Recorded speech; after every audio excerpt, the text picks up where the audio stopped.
अस्सलाम वालेकुम। Programme night addition में हम आपको खुशामदीद कहते हैं। नाज़रीन, पाकिस्तान में सियासी खलीज सियासी दुश्मनी की शक्ल इख्तियार कर चुकी है। जो भी बीच बचाव कराने आता है, वो इदारा हो या शख्सियत, उसे भी भुगतना पड़ता है। कौमी मुफाहमत के लिए जब भी इस्टेब्लिशमेंट बीच में आई तो उसे बुरा भला कहा गया, तनकीद हुई, जबकि आजकल हदफ तनकीद जो है वो अदलिया है।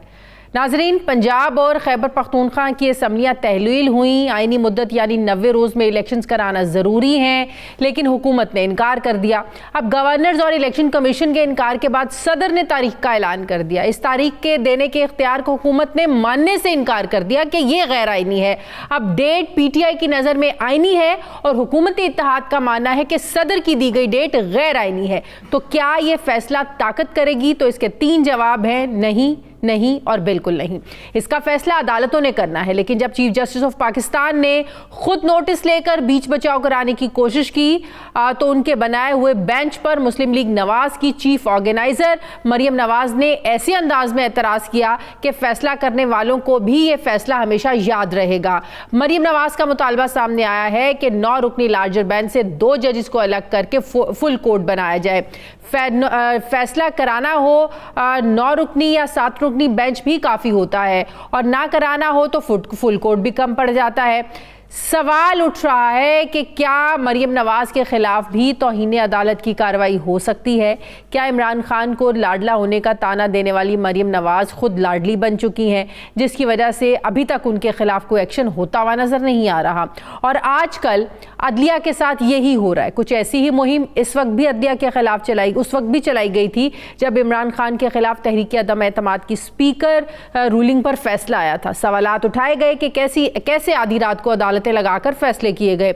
अदलिया के खिलाफ एक मुहिम उस वक्त भी चलाई गई थी जब पिंडी से मुझे क्यों निकाला की रुदाद लेकर मियां नवाज शरीफ GT रोड के रास्ते लाहौर तशरीफ लाए थे। अब हकीकत है कि जब सियासी खलीज और सियासी डेडलॉक का एक ब्रेक थ्रू कराने अदलिया मैदान में उतरी तो अदलिया के खिलाफ किसी ना किसी ने मुहिम जोई ज़रूर शुरू की। जबकि इस वक्त सियासी हीट को कम करने और मुल्क को आगे चलाने के लिए अव्वलीन ऑप्शन अदलिया ही नज़र आ रही है, क्योंकि इस्टेब्लिशमेंट पहले ही खुद को न्यूट्रल कहकर पीछे हट चुकी है। नाजरीन, दूसरी तरफ पाकिस्तान तहरीक इंसाफ हुकूमत के खिलाफ एहतजाजी मैदान में है। जेल भरो तहरीक आज 5वें रोज़ में दाखिल हो चुकी है। गिरफ्तारियों पर मुतज़ाद मौक़िफ़ सामने आ रहा है। हुकूमत का मानना है कि PTI के लोग गिरफ्तारियां नहीं दे रहे हैं, बस एहतजाज करके निकल जाते हैं। बल्कि पुलिस वालों की तो ऐसी वीडियोस भी सामने आई जिसमें वो PTI के कारकुनों को ये कहते सुने जा सकते हैं कि प्रिजन वैन तैयार है, जो गिरफ्तारी देना चाहते हैं वो आकर वैन में बैठ जाएं। दूसरी तरफ गिरफ्तारियों से भरी पुलिस वैनें देखकर भी देखी गई, लेकिन बल्कि यहाँ तक है कि वैनों में जगह कम बढ़ जाने की सूरत में कारकुन छतों पर चढ़कर हमने देखा कि जेलों में जाने के लिए तैयार नजर आए। PTI का कहना है कि हुकूमत जानबूझकर हमारे लोगों को नहीं पकड़ी है इस तहरीक को नाकाम बनाने के लिए और ये तासुर देने के लिए कि तहरीक इंसाफ की तहरीक नाकाम हो चुकी है। कितने कारकुन गिरफ्तारी दे रहे हैं या कितने भाग रहे हैं, दोनों साइड्स का अपना अपना मौक़िफ़ जो भी हो, लेकिन हकीकत है कि जेल भरो तहरीक एक से दूसरे और दूसरे से तीसरे शहर पहुँच रही है। साथ ही साथ ये भी हकीकत है कि जेलें भरने से पहले ही गिरफ्तार रहनुमाओं के घर वालों ने अदालतों से रिलीफ लेने के लिए रुजू भी करना शुरू कर दिया है कि सियासी कैदियों के साथ जेल मैनुअल के मुताबिक सलूक नहीं हो रहा और उनको दूर दराज की जेलों में मुंतकिल किया जा रहा है।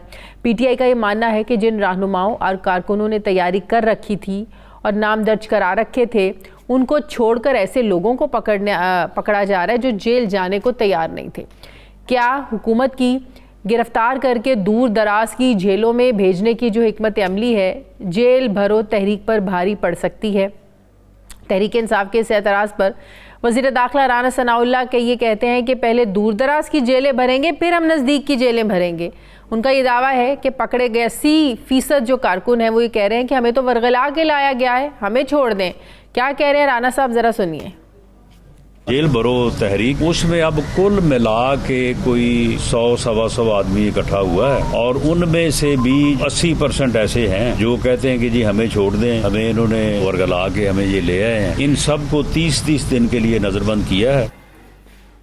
नाज़रीन, क्या अब इमरान खान की गिरफ्तारी के बाद ही इस तहरीक में जान पड़ सकती है? ऐसे में सियासी मुफाहमत होती तो अभी फ़िलहाल हमें नज़र नहीं आ रही है।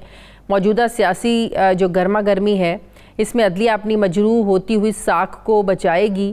क्या मुल्क को एक और चार्टर ऑफ डेमोक्रेसी की ज़रूरत है? लेकिन सवाल ये उठता है कि सब सियासी जमातों को इकट्ठा आखिर बिठाएगा कौन, क्योंकि जो क़ुव्वत भी बीच में आती है सियासी जमातें उस पर भी सियासत करना शुरू कर देती हैं। तो मुल्क के संगीन इन बहरानों का हल क्या है? महंगाई में पिसती आवाम का किसने सोचना है?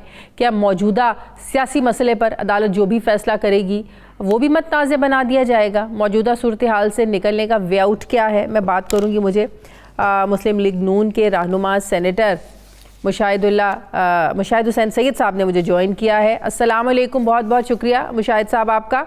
मुशाहिद साहब, इस वक्त इस्टेब्लिशमेंट हो, अदलिया हो, इलेक्शन कमीशन हो, नैब हो, कोई भी इदारा हो, किसी ना किसी की तरफ से उस पर तनकीद हो रही है, किसी ना किसी की तरफ से हर इदारा जो है वो निशाने पर है। हमारी माशी सूरत हाल IMF के सहारे पर है। IMF हमें मशवरे देता है कि आपने गरीबों को रिलीफ देना है। बड़ी ऑब्वियस सी बातें जो है हमें सोचनी चाहिए, वो मशवरे जो है वो हमें IMF दे रहा है। ये जो सारी सूरत हाल है ये किस वक्त किस तरफ जाती हुई नज़र आ रही है? जो इस वक्त हम एक गैर यकीनी की सूरत हाल देख रहे हैं, ये इंस्टेबिलिटी है पॉलिटिकली, ये क्या इसका हल है? सूरत हाल किस तरफ जाएगी? क्या सोचते हैं आप?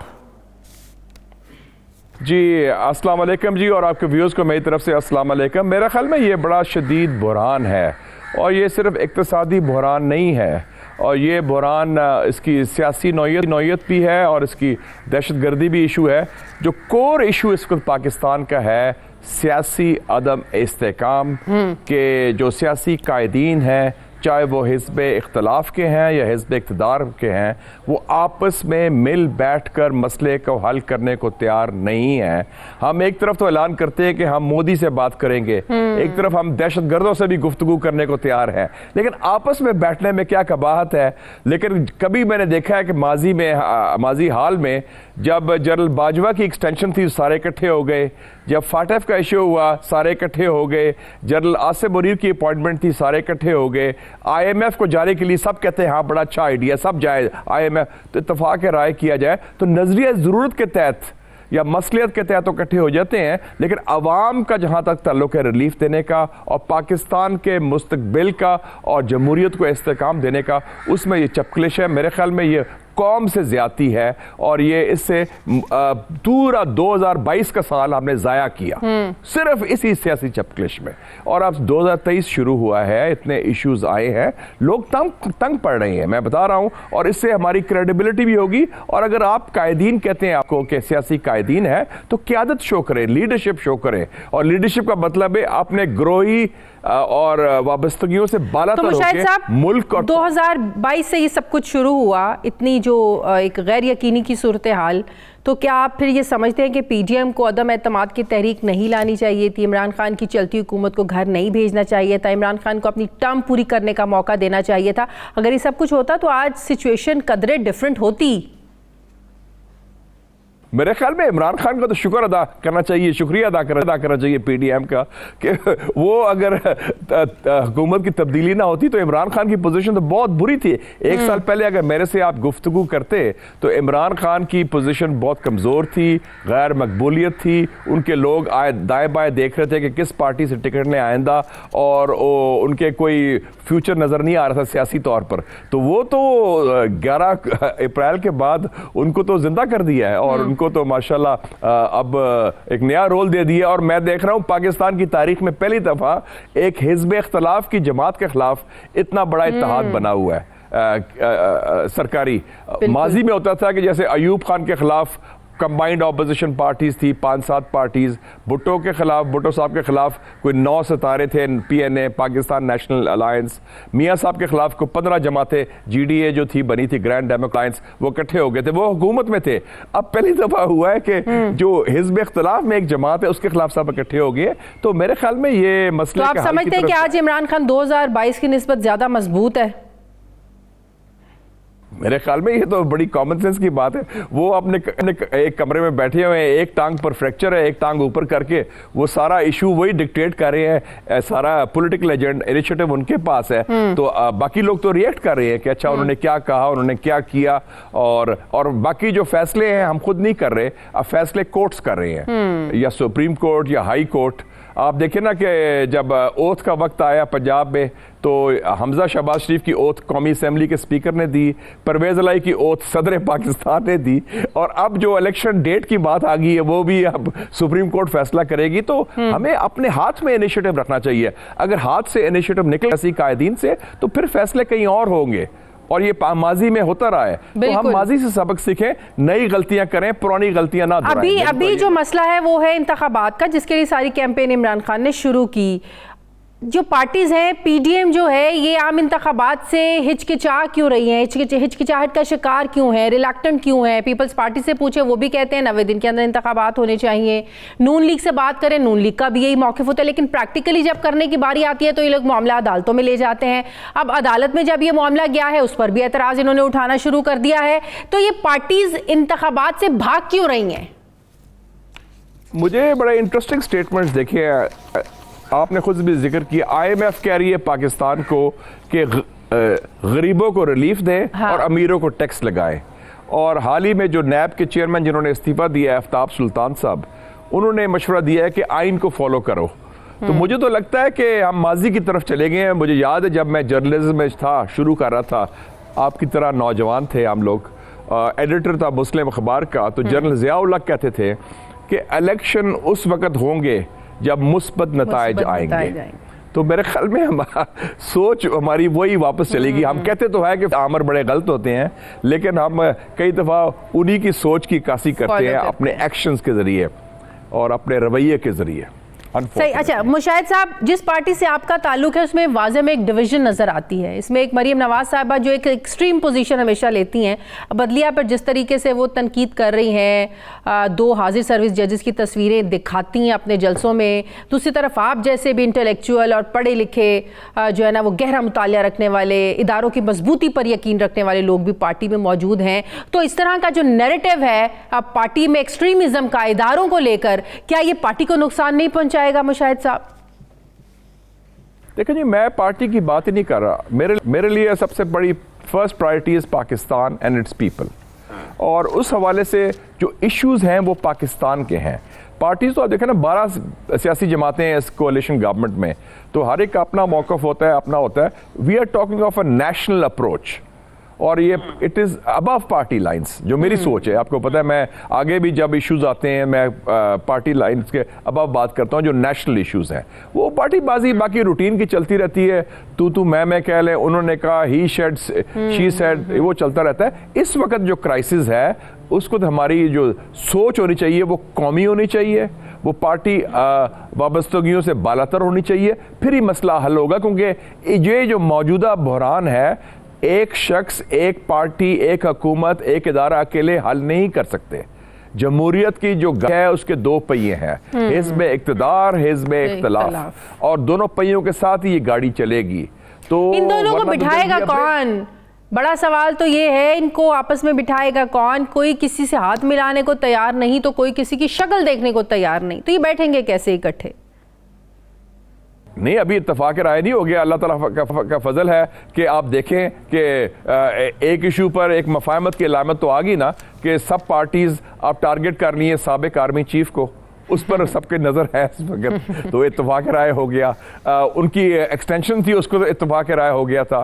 तो और कई इश्यूज पर, फाटेफ पर राय हो गया था। तो अगर हम नहीं बैठेंगे तो फिर बिठाने वाले बैठे हैं जो माजी में भी 93 की तरफ तो नहीं हालात जा रहे, जब सॉफ्ट कू एक हुआ था? 93 में तो जरा हुआ था कि जब बिल्कुल ब्रेकडाउन हो गया था इंस्टीट्यूशनल, और ये सिचुएशन मेरे ख्याल में 93 से ज्यादा बुरी है। तो उस वक्त तो आपको पता है व्हाट आई कॉल के एक सॉफ्ट कू हो गया था, सबको फारग कर दिया था। President, prime minister, governors, 4 governors, 4 chief ministers, सबको फारग करके उन्होंने टेक ओवर और नया सेटअप ले आया था। वॉशिंगटन से प्राइम मिनिस्टर भी इंपोर्ट हो गया था, जिसको सबने कबूल किया था उस वक्त, और उन्होंने इलेक्शन भी अनाउंस कर दिए थे। तो वो आपके सामने फॉर्मूला मौजूद है, वो पाकिस्तान में भी अप्लाई हुआ है। आपको याद है माजी में टर्की में भी अप्लाई हुआ, ब्राज़ील में भी अप्लाई हुआ। तो अगर ये चीज़ें होती है तो आपके सामने है, ये कोई रॉकेट साइंस नहीं कि हम जिस तरफ जा रहे हैं उसके नताइज वो मुस्बत नहीं होंगे, वो मनफी होंगे मुल्क के लिए, निज़ाम के लिए, जमहूरियत के लिए और सियासतों के अपने मफादात के लिए, क्योंकि वो मजीद कमज़ोर हो जाएंगे, क्योंकि इनिशिएटिव फिर सियासतदानों के पास नहीं होगा, वो गैर सियासी कुव्वतों के पास होगा। बिल्कुल सही। अच्छा मुशाहिद साहब, IMF के साथ हमारे मुज़ाकरात जो है वो किसी पाया तकमील की तरफ, किसी रिजल्ट की तरफ क्यों नहीं पहुंच रहे हैं?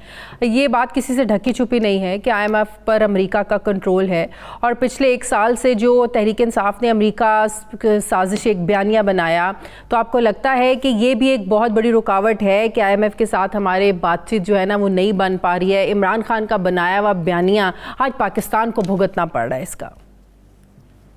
मेरे ख्याल में IMF से बुनियादी मसला वही है जो हमारा मसला हमारी पॉलिसी का दूसरी ममालिक के साथ या अपने अवाम के साथ है, कि हम जो कमिटमेंट करते हैं, हम जो वादा करते हैं, वो वादा पूरा नहीं करते। हम वादा खिलाफी करते हैं। हम एक तरफ उनको दावत देते हैं कि प्लीज़ हमें बचाएं, वो आ जाते हैं बचाने के लिए, फिर आप कहते हैं, वो कहते हैं ये करो ये करो ये करो, और वो हम कहते हैं हाँ इंशाल्लाह हम ज़रूर करेंगे। फिर हमें याद आता है कि यार इससे तो हमारी सियासत को नुकसान पहुंचेगा, कीमतें बढ़ेंगी, लोग नाराज होंगे। तो क्वेश्चन ये है कि मुश्किल फैसले हम करने में कासिर हैं, लेकिन अवाम की मुश्किलात में इजाफा हो रहा है। ये तो IMF ने तो आपको लिस्ट दे दी कि ये करो, आप साइन कर दें, आप साइन कर देते हैं, और 23 दफा हम IMF जा चुके हैं, कोई ये नई बात नहीं। ये ट्राइड, मेरे ख्याल में ये tried tested and failed formula है।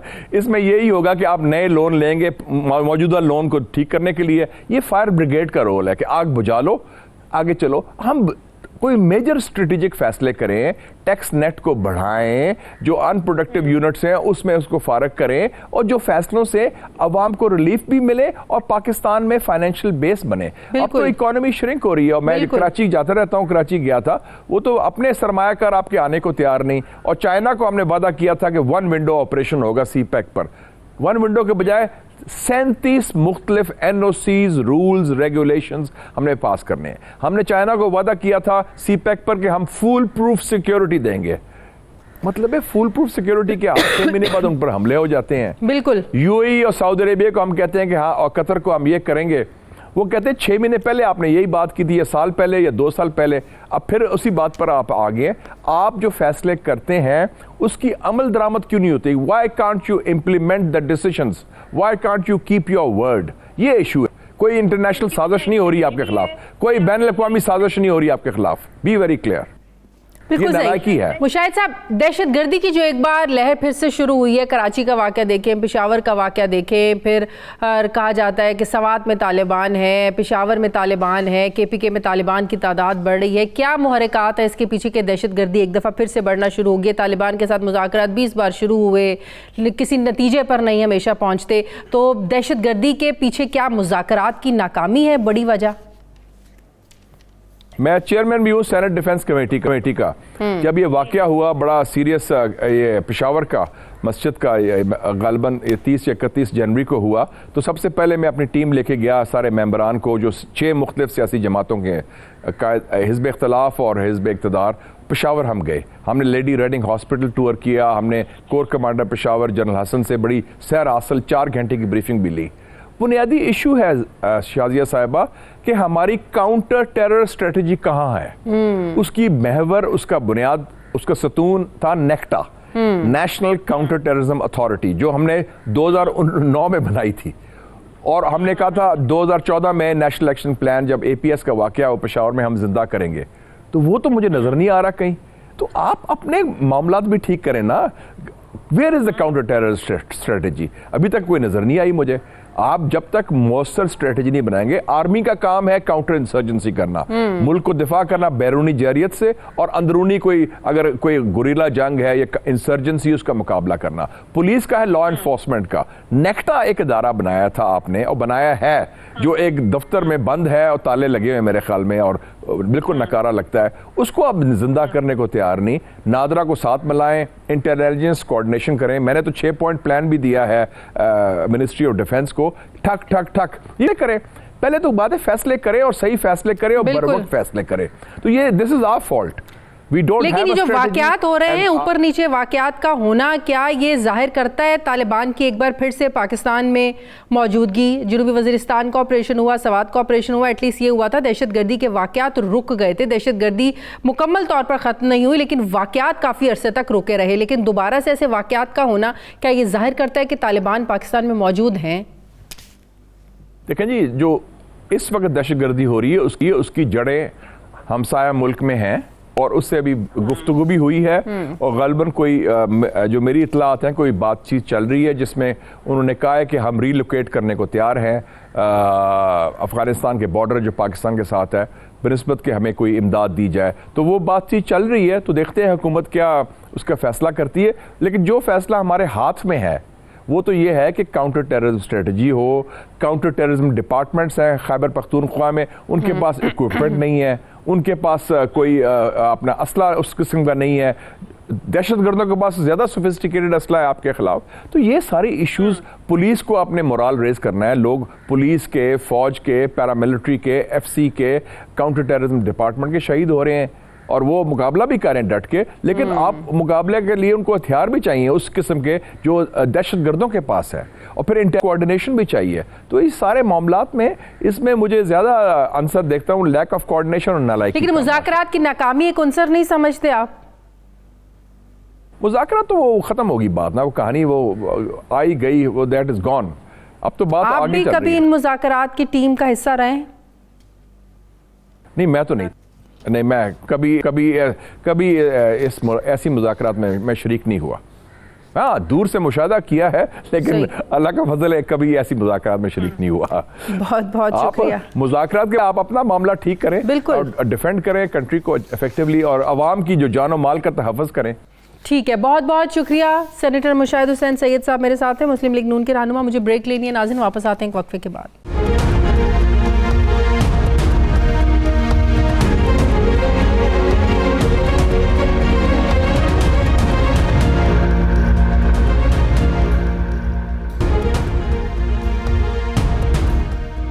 ब्रेक के बाद एक बार फिर से आपको खुशामदीद कहते हैं। सीनियर सहाफ़ी तज्ज़ियाकार इरशाद भट्टी साहब मुझे ज्वाइन कर रहे हैं। अस्सलाम वालेकुम, बहुत बहुत शुक्रिया भट्टी साहब आपका। भट्टी साहब, कोई इदारा रह तो नहीं गया जो हमारी सियासी जमातों के निशाने से बचा हो? इस्टेब्लिशमेंट भी हमने देख लिया, इलेक्शन कमीशन भी, अब अदलिया निशाने पर है, चाहे वो नैब है। कोई इदारा बच तो नहीं गया जिसे पोलिटिसाइज ना किया हो, जो अभी तनकीद से बचा हुआ हो हमारी सियासी जमातों के हाथों से, जो इस वक्त सूरत हाल चल रही है?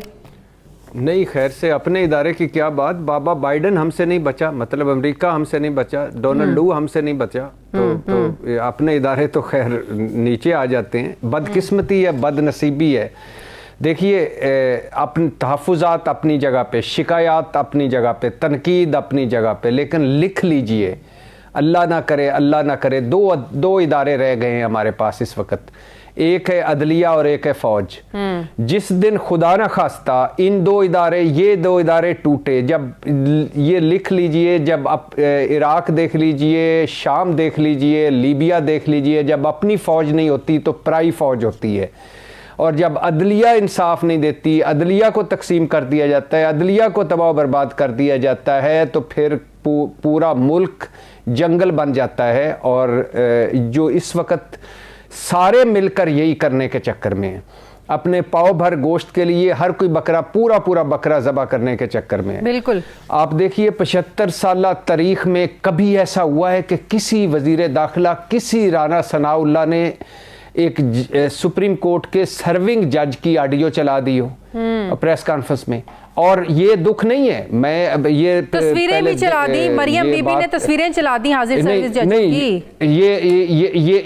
ये दुख नहीं है कि ये दुख नहीं है। जज काबिल एहतसाब होते हैं, उनका एक फोरम होता है, उनको अगर कुछ ऐसी बात हो तो उनका एहतसाब होना चाहिए। सुप्रीम जुडिशल काउंसिल मौजूद है, लेकिन 75 साल तारीख में कोई ऐसा बताइए कि वज़ीर दाखिला राना सनाओ जिसने एक ऑडियो टेप चला दी हो सुप्रीम कोर्ट के सर्विंग जज की, बिना फोरेंसिक के, बिना ट्रायल के, बिना मुकदमे के और बिना किसी फैसले के 75 साल तारीख में ऐसे हुआ है कि कभी किसी मरियम नवाज ने 2 सर्विंग जज की जलसे में तस्वीरें चलाकर बिल्कुल किरदार कुशी की हो। हमने बेंच फिक्सिंग तो सुना था, एंटी PMLN जजेस तो सुना था, लेकिन साजिशी जज पहली दफ़ा सुना।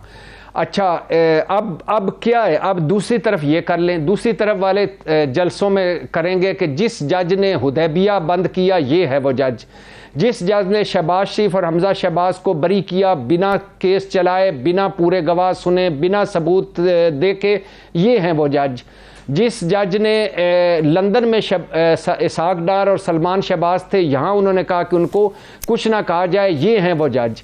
तो फिर दूसरी तरफ से भी ये चलना शुरू हो जाएगा, फिर ठंड पड़ जाएगी। एतजाज साहब ने बड़ी बात की कि पहली दफा हुआ है।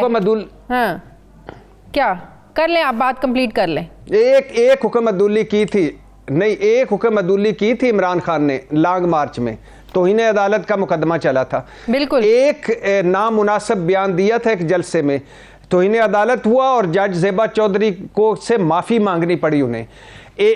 इमरान खान इलेक्शन कमीशन के बाहर मुजाहरा करे, इhtजाज करे, दहशतगर्दी का मुकदमा। फवाद चौधरी एक नामुनासिब बयान दे, बगावत का मुकदमा। लेकिन मरियम नवाज, लेकिन राना सना, लेकिन PDM, लेकिन मुस्लिम लीग नून, बड़ा मेहरबानी आ जाती है, बड़ा सब्र आ जाता है, बड़ा तहम्मुल आ जाता है। क्यों?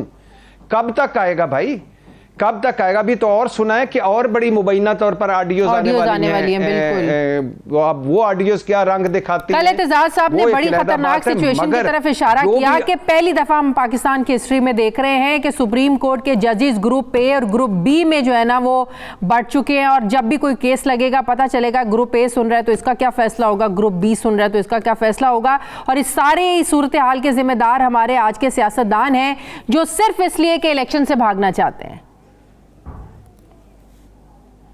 हाँ, नहीं, देखिए बदकिस्मती ये देखिए कि नैब के मुल्ज़म नैब को डिक्टेट करवा रहे हैं, अदालतों के मुल्ज़म अदालतों को डिक्टेट करवा रहे हैं। और ये अब अंदाज़ा कीजिएगा, मुजरम जो हैं वो हुकूमतें कर रहे हैं, मुल्ज़म जो हैं वो इक़्तिदार में बैठे हैं, नैबज़दा जो लोग हैं वो मज़े कर रहे हैं। उन तफ्तीशी कल देखिए, कल जिनको तफ्तीशी बुला रहे थे रिकॉर्ड लेके आओ, हाजिर हो, आज वो तफ्तीशियों को मैनेज कर रहे हैं। ये इसी मुल्क में हो रहा है। अच्छा, फिर ज़्यादा अच्छा तो ये है कि अपनी अपनी सुप्रीम कोर्ट बना लें, अपनी अपनी एक अलहदा बना ले, एक अलहदा बना ले सुप्रीम कोर्ट, अपने केस वहाँ ले जाए, अपने केस वहाँ ले जाए। देखिए जो सुप्रीम कोर्ट में गए हैं ये PDM के या हुकूमत के वकील, वो मुनासिब है कि आप लार्जर बेंच बनाएं, आप फुल बेंच बनाएं, ये 2 जजेस हमारे केस ना सुने, ये ठीक है, आप कर सकते हैं, आपको हक हासिल है। मगर ये जो आके जलसों में सरेआम, बिल्कुल बिल्कुल ये नेगेटिव बात करते हैं, जिस तरह आप क्या जाएगा तासुर, क्या जाएगा। हाँ,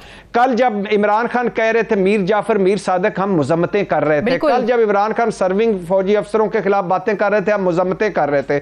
देखिए, हर जिस तरह तहरीक इंसाफ कहती है कि इमरान खान हमारी रेड लाइन है, इसी तरह फौज की रेड लाइन है, इसी तरह इलेक्शन कमीशन की रेड लाइन है, इसी तरह अदलिया की रेड लाइन है। जिस तरह मुस्लिम लीग कहती है या पीपल्स पार्टी आसिफ जरदारी और बिलावल भुट्टो और नवाज शरीफ, शहबाज शरीफ, हमजा शहबाज शरीफ, मरियम, इन पे बात, ये इनकी रेड लाइन है, इनकी इदारों की भी रेड लाइन है। इन जीरे ब्लेडों ने कोई इदारा कदमों पे नहीं रहने दिया, यकीन करें सब तबाह बर्बाद कर दिया है। और मुझसे कल किसी ने पूछा था कि ये जो हमारे सियासी रहनुमा ये मसाइल हल कर सकते हैं। मैंने कहा हमारे मसाइल ही ये हैं, इन्होंने क्या मसाइल हल करने। जिस दिन ये इनसे जान छूट गई आधे मसाइल वैसे ही हल हो जाएंगे। तो ये 2 इदारे रह गए हैं, क्या और अगर ये 2 इदारे किसी तीसरे के हाथ में देना चाहते हैं? सियासतदानों ने मसाइल को हल करना है भट्टी साहब, वो अलग बात है कि सिस्टम को खराब इन्होंने किया, ठीक भी इन्होंने करना है, लेकिन ये कहना है कि यही मसाइल है, ये खत्म हो जाए, सियासतदान खत्म हो जाएंगे तो मामलात किसके हाथ में देंगे आप? देखिए, एक तो ये आप लोग बड़े ग्लैमराइज करते हैं, था तदान ततम हो जाएंगे तो ता होगा, फलाना ततम हो जाएंगे ता होगा। क्या ता होगा, क्या ता होगा? खुदा के लिए यार, आप किक्कर को पानी खाद देते रहे किस पे अंगूर उगे नहीं, आप किक्कर को पानी खाद दे और उनके गोडी शोडी करें कि इस पे अंगूर लगेंगे, लग जाएंगे। आप पेशावर वाली बस में बैठ जाएं और इसको लाहौर की तरफ ले कि हम लाहौर चले जाएंगे, चले जाएंगे। देखिए, पाकिस्तान 75 साल तारीख में पहली दफा हम 4 बुरानों में हैं, जिसकी वजह से मैं इस वजह से बोल रहा हूँ, अपनी फ्रस्ट्रेशन और दुख की वजह से इस तरह बोल रहा हूँ। एक और लेकिन लफ्जों को बिगाड़े तो ना, दहशतगर्दी लफ्जों को बिगाड़ के तो ना बोलें। अच्छा, मैं लफ्ज़ों को बिगाड़ने पर भी आपसे माजरत चाहता हूँ और सियासतदानों को मसाइल कहने पे भी आपसे माजरत चाहता हूँ। आप जिए इसके साथ। तो सुन लीजिए बात, 75 साल तारीख में 4 बड़े बहरान हमें आए हुए हैं। दहशतगर्दी, मुआशी बहरान, सियासी बहरान, आइनी बहरान। अब ये 10.25 महीनों में ये देन है PDM हुकूमत की।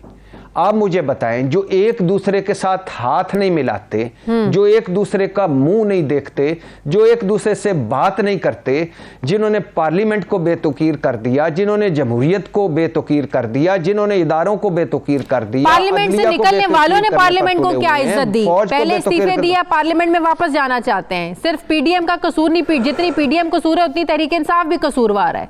तहरीक इंसाफ ने कितनी इज्जत दे दी पार्लियामेंट को? नहीं, मान लिया आधा आप सच बोल रही हैं। देखिए, ये छोड़ दीजिए कि वो वापस आना चाह रहे थे, क्या किया, छोड़ दीजिए। पार्लियामेंट से निकले, वो उनका हक था कि आप पार्लियामेंट से निकल आएँ। वो वापस जाना चाहते हैं, ठीक है, नहीं आने दे रहे।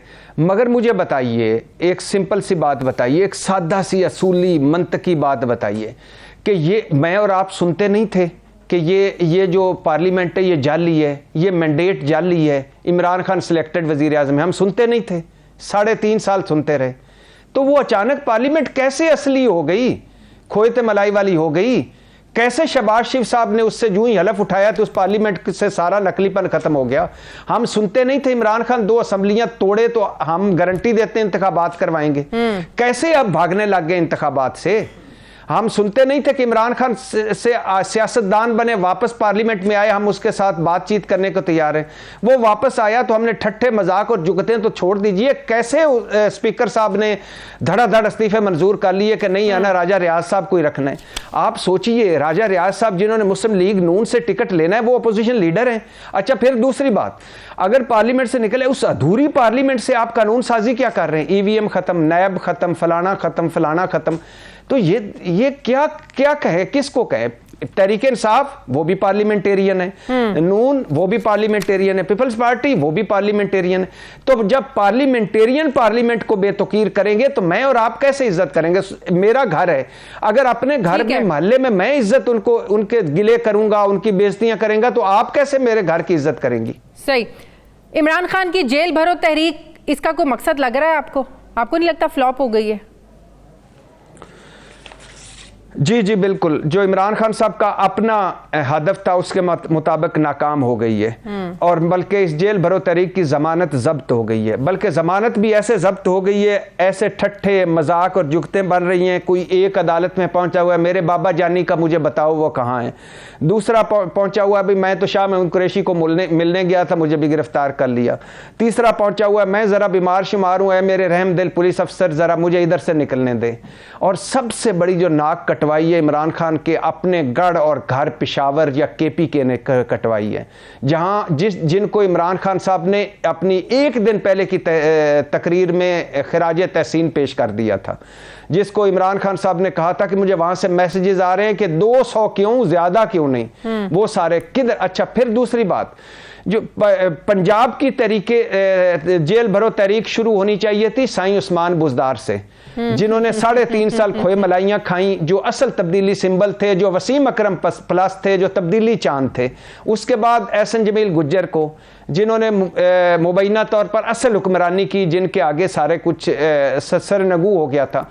उधर साईं उस्मान बुजदार प्लस महमूद खान को सबसे पहले देनी चाहिए थी गिरफ्तारी, आतिफ खान को देनी चाहिए थी गिरफ्तारी, KPK के सुल्तान रैया अली अमीन गंडापुर को देनी चाहिए थी गिरफ्तारी, मुराद सईद साहब को, अली अहमद साहब को, और फिर वो शहरियार अफरीदी को, जो टीवी पे संभाले नहीं संभलते। किधर गए ये सारे सूरमा? तो ये एक तो जेल जाना कोई आसान नहीं है। अगर सबसे बढ़कर पहले अगर इमरान खान दे देते तो फिर शायद कोई पीछे ना बचता। हाँ, ये भी हमने पूछा था। मैं जब जेल भरो तहरीक से एक दिन पूछा था, उन्होंने कहा था कि इमरान खान ने कहा कि मैं खुद सबसे पहले देता हूं, तो हमने कहा कि नहीं, आप आखिर पे आप दीजिएगा, पहले हमें दे लीजिएगा।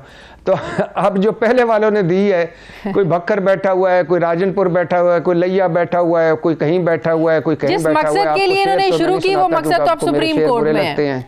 इंतखाबात की तारीख सदर ने दी, क्यों दी वो नहीं मानते, वो मसला अब सुप्रीम कोर्ट में। इनकी तो तहरीक वैसे आप लगता है ठुस हो गई है बस।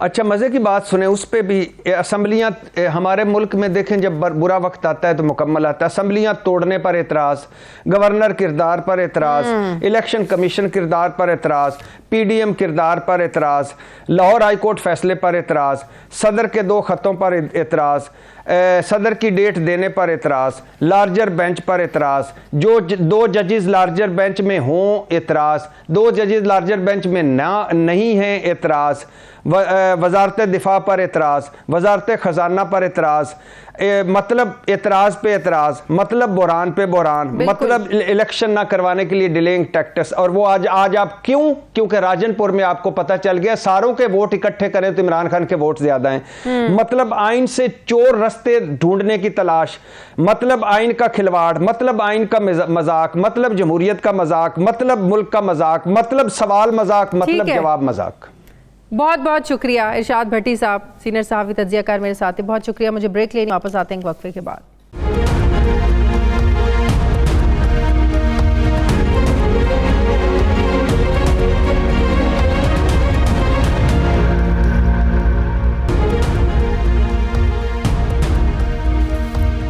ब्रेक के बाद एक बार फिर से आपको खुशामदीद कहते हैं। नाजरीन, चंद दिन पहले बलूचिस्तान के इलाके बारखान में होने वाले सानहे ने जहां पुलिस और इंसाफ के निज़ाम पर एक सवालिया निशान लगा रखा है, वहीं हर पाकिस्तानी को सोचने पर मजबूर कर दिया है कि क्या हमारा सरदारी और जागीरदाराना निज़ाम अभी तक कानून की पकड़ से बाहर है क्या। गिरानाज नामी एक खातून की एक वीडियो सामने आती है जिसमें वो अपनी सच्चाई साबित करने के लिए कुरान हाथ में लिए ये कहती है कि वो और उसके 7 बच्चे सूबाई वजीर सरदार अब्दुर्रहमान खेतरान के कब्जे में हैं। लेकिन हम इस वीडियो को लिफ्ट ही नहीं करवाते, और वो वीडियो उस वक्त वायरल होती है जब 20 फरवरी को बारखान के कुएं से 2 लड़कों और एक खातून की लाश मिलती है। मकतूल लड़कों की शनाख्त वीडियो बनाने वाली खातून गिरानाज के 2 बड़े बेटों की होती है, और खातून की फौरी शनाख्त इसलिए नहीं होती क्योंकि इसके चेहरे को जलाया जा चुका था। तो इब्तदाई तौर पर लोग ये तस्वुर कर लेते हैं कि ये खातून गिरानाज है, और वीडियो वायरल होने की वजह भी यही बनती है कि जिस औरत ने अपनी और अपने बच्चों की जान की दुहाइयां दी थी वो कत्ल हो गई, तो बज़ाहिर इल्ज़ाम को सच मान लिया गया। गिरानाज का शौहर खान मोहम्मद मरी भी अपने प्यारों की लाश को पहचान लेता है और तब तक एहतजाज पर बैठ जाता है जब तक उसके बाकी बच्चे बरामद नहीं हो जाते। वो इल्ज़ाम लगाता है कि सरदार अब्दुर्रहमान खेतरान ने 3 जेलें बना रखी हैं और उसकी फैमिली कई साल से उनकी कैद में है। सोशल मीडिया पर भी शोर मचता है, बड़े ईवानों में भी कभी कभार बजने वाली घंटियां बज जाती हैं। सरदार खेतरान के घर पुलिस की आनिया जानिया मीडिया में देखी गई, उन्हें गिरफ्तार कर लिया गया। वाक़े के एक ही दिन के बाद लेविस ने नामालूम अगवाकारों के ठिकानों पर छापा मारकर गिरानाज और उसके बाकी बच्चों को बाजियाब कराकर एक फोटो दिखा दी, तो पता चलता है कि जिसकी लाश मिली वो लड़की गिरानाज नहीं बल्कि कोई और है।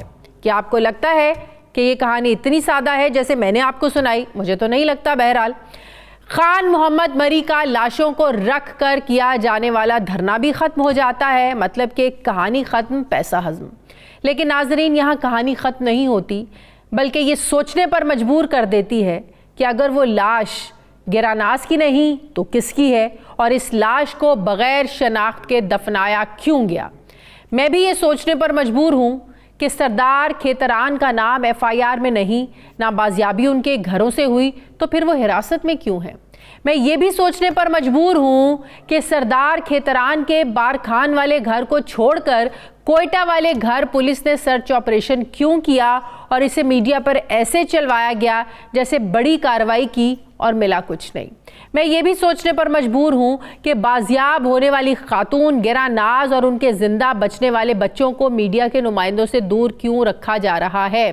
मैं ये भी सोचने पर मजबूर हूँ कि क्यों कोई सरकारी ऑफिसर इस मुकदमे को लेकर बात करने या हक़ाइक़ बताने को तैयार नहीं है। मैं ये भी सोचने पर मजबूर हूं कि लेविस के जिस छापे में गिरानाज और उसके बच्चों को बाजियाब कराया गया, उसकी तफसील मीडिया से शेयर क्यों नहीं की गई। फिर मैं ये भी सोचने पर मजबूर हूँ कि सालों से कैद ख़ानदान को छुड़ाने की इतनी बड़ी कार्रवाई में कोई मारा गया, ना कोई गिरफ्तार हुआ। मैं ये भी सोचने पर मजबूर हूँ कि जिस तरह इस मुकदमे को गैर मामूली तौर पर छुपाया जा रहा है, इसमें किन छुपे हक़ाइक़ की पर्दादारी है जो सामने आ सकते हैं। मैं सोचने पर मजबूर हूं कि पुलिस तहकीकात हक़ाइक़ सामने लाने के लिए कर रही है या छुपाने के लिए कर रही है। मैं ये सोचने पर मजबूर हूं कि खातून गिरानाज के ख़ानदान को कैद में रखने वाले ताहाल आज़ाद क्यों हैं। मैं सोचने पर मजबूर हूं कि मेडिकल रिपोर्ट में गिरानाज की बेटी से ज़्यादती की तस्दीक हो चुकी तो ज़्यादती करने वाला पकड़ा क्यों नहीं गया। मैं सोचने पर मजबूर हूं कि क्या इस बार भी वही होगा जो हर बार इस मुल्क में होता आया है कि मुतासरा ख़ानदान को चुप करा दिया जाएगा और मुल्ज़िम कानून की गिरफ्त से बच निकलेगा। इस वाक़े से जुड़े मज़ीद हक़ाइक़ क्या हैं, मुझे ज्वाइन किया है bureau chief Quetta 92 news Khalil Ahmed ने। अस्सलाम वालेकुम, बहुत शुक्रिया खलील आपका। खलील, ये कहानी जिस तरीके से मैंने बताई, क्या ये बिल्कुल वैसे ही है जो एक खातून कुरान के हाथ में लेकर सामने आती है, बाद में एक लाश सामने आती है, फिर कहा जाता है कि गिरानाज नामी खातून है, फिर अचानक से गिरानाज भी सामने आ जाती है। ये कहानी में इतना ट्विस्ट क्यों है? जी हाँ, बिल्कुल, जैसा कि आपने अपने बयानिए में कहा कि क्या वाकई जो इस मुल्क में और ख़ुसूसन बलूचिस्तान में कानून जो है वो सरदारों, नवाबों और ख़ानों के घर की लौंडी है, तो वो इस केस में पूरी तरह साबित होता है। और जो आज एक अहम बात मैं आपको बताऊं कि जो ख़ातून है उनकी शनाख्त हो गई है, और वो ख़ातून सरदार अब्दुर्रहमान खेतरान की मुलाजमा बताई जाती हैं, जिसने ये वीडियो बना के वायरल की थी। उनके कुछ लवाहिकीन आज यहाँ पहुँचे थे और उन्होंने इस बात की तस्दीक की कि ये खातून उनकी बेटी है। ताहम उन्होंने किसी किस्म का मुकदमा करने से या FIR दर्ज कराने से इनकार कर दिया है, क्योंकि वो बारखान के रहायशी हैं और खेतरान कबीले से ताल्लुक मतलब ये हुआ कि जिसने गिरानाज की वीडियो बनाई थी, वो वीडियो बनाने वाली जो खातून थी वो सरदार खेतरान की मुलाजमा थी, जिसको जला दिया गया। वो जो जली हुई खातून सामने आई थी, जली हुई लाश, वो उनकी मुलाजमा की थी जिसने गिरानाज की वीडियो बनाई। जी हाँ, बिल्कुल बिल्कुल, और उनका नाम अमीरा बलोच बताया जाता है और उसका ताल्लुक बारखान से ही है और खेतरान कबीले से है। ताहम उसका कसूर ये था कि उसने गिरानाज की वीडियो बनाई और वायरल की। अब ये वीडियो उन्होंने सरदार खेतरान के बेटे से, जो सरदारज़ादा इनाम खेतरान के कहने पे बनाई है या ख़ुद बना के वायरल की है। इस बारे में अब तक कोई चीज़ सामने नहीं आ चुकी है, नहीं आ सकी है, और इसमें इतने फ्लाज हैं कि मैं आपको बता नहीं सकता कि कोई जो है, मैंने अपनी 20 साल सहाफ़ती ज़िंदगी में कोई ऐसा मुकदमा ही नहीं देखा कि FIR में सरदार अब्दुल खेतरान का नाम दर्ज नहीं है और उनको ना ही कोई उनके खिलाफ मुकदमा दर्ज हो। और उनको वो जब पूछा जाता है हुकूमती ओहदेदारों से तो कहते हैं उन्होंने अपनी रजामंदी से गिरफ्तारी दी है, और फिर 10 दिन का रिमांड देने की क्या तुक बनती है। ये अगर रिमांड होता तो ये 2-3 दिन में सब कुछ जो है वो सामने आ जाता, और एक्सेस कोई भी नहीं दिया जा रहा, ना ही जो खान मोहम्मद मरिया है उनके ख़ानदान तक, और ना ही सरदार अब्दुर्रहमान खेतरान तक। और मुख्तलिफ नामालूम ज़राए से वीडियोज़ जो है वो हमारे व्हाट्सएप्स पे आ जाती हैं, और फिर जब लाजमी बात है एक चीज़ मीडिया स्ट्रीम पे चल रही है या सोशल मीडिया पे, तो वो खातून की लाश सामने आई है, उस मुलाजमा की फैमिली सिर्फ इसलिए इस मुकदमे को परसू नहीं करना चाहती है कि वो डरते हैं, उनको डराया जा रहा है या धमकाया जा रहा है, इसलिए वो चुप हो गए।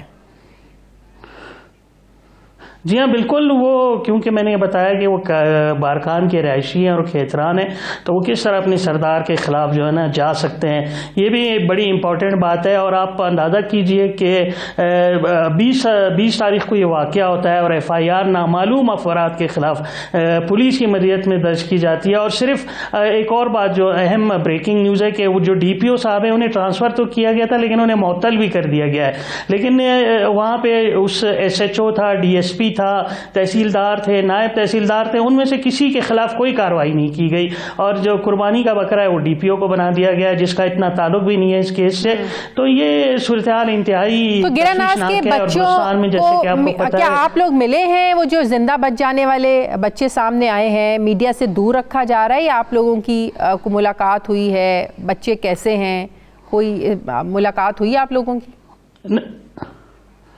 नहीं, कोई मुलाकात नहीं हुई। जिस दिन बाजियाबी की खबरें आई और एक बच्चे की वीडियो वायरल हुई और वो हम तक पहुंची, जिसमें वो कह रहा है कि हम 2 दिन पहले तक जो है वो सरदार अब्दुर्रहमान को खेतरान के कोयटा वाले घर में थे, और फिर जब ये छापों का सिलसिला शुरू हुआ तो हमें फौरी तौर पे जो है ना दुक्की पहुंचा दिया गया, और दुक्की में जिस शख्स के घर पे हम थे वो उसको जब पता चला कि छापे पड़ रहे हैं, पुलिस छापे मारी है, तो वो हमें छोड़ के फरार हो गया, और फिर कुछ देर बाद पुलिस आती है और वहां से हमें बाजियाब करा लिया जाता है। तो ये तो सूरत हाल है, और मीडिया तक उन बच्चों को कोई रिसाई नहीं दी गई। और जो खान मोहम्मद मरी थे वो भी सिर्फ धरने, जब बाजियाबी हुई उनके खानदान की तो सुबह उनको लाया गया और उन्होंने मीडिया से बातचीत की, और उसके बाद उनका भी पता नहीं है वो अपनी फैमिली के साथ है, और उनकी फैमिली कहाँ है, कोयटा में है। जो बातें सामने आ रही हैं कि सरदार अब्दुर्रहमान खेतरान और उनके बेटे की भी आपस में कोई इख्तलाफात, कंट्रोवर्सी थी, ये उसी का भी नतीजा हो सकता है कि खेतरान के बेटे ने ये वीडियो बनवाकर वायरल करवाई है शायद? जी हाँ, बिल्कुल। जो सरदार अब्दुर्रहमान खेतरान के बेटे हैं सरदारजादा इनाम खेतरान, उनका जो है अपने वालिद से तनाज़ा चल रहा था, और अभी जो बल्दियाती इलेक्शन में भी वो एक दूसरे के सामने थे, और उन्होंने जो सरदार अब्दुर्रहमान खेतरान है उन्होंने 5 नशिस्तें जीती, और इस तरह उनके बेटे ने 4, और वो दोनों जो है डिस्ट्रिक्ट चेयरमैन के लिए जो है वो लड़ रहे थे। इसके अलावा भी जो सरदार अब्दुल खेतरान ने अपने बेटे के खिलाफ जो है FIR वगैरह दर्ज कराई हुई है। उनके बेटे की भी वीडियल जो वीडियो थी वो वायरल हुई थी, जिसमें उन्होंने कहा था कि मेरे जो है वालिद से तनाज़ा है और ये जायदाद पे और मलकियत पे है, और उनका यही कहना है कि जो सरदारी है उन पे उनका हक है, क्योंकि उनकी वालदा जो है वो खेतरान कबीले से ताल्लुक़ रखती है, जबकि उनके जो दीगर भाई हैं उनका जो है वो वालदा है उनका खेतरान कबीले से कोई ताल्लुक़ नहीं है, लिहाजा इस पे मेरा हक बनता है, और इसी पे इनका झगड़ा चल रहा है, और ये सारी सूरत हाल जो है सामने आई है। जी बहुत बहुत शुक्रिया। कोयटा के ब्यूरो चीफ खलील अहमद मेरे साथ थे। बहुत आपका नाज़िम, हमारे प्रोग्राम का वक्त ख़त्म हो गया। फीडबैक ज़रूर दें, अपना ख्याल रखें, मुझे इजाज़त दें, अल्लाह हाफ़िज़।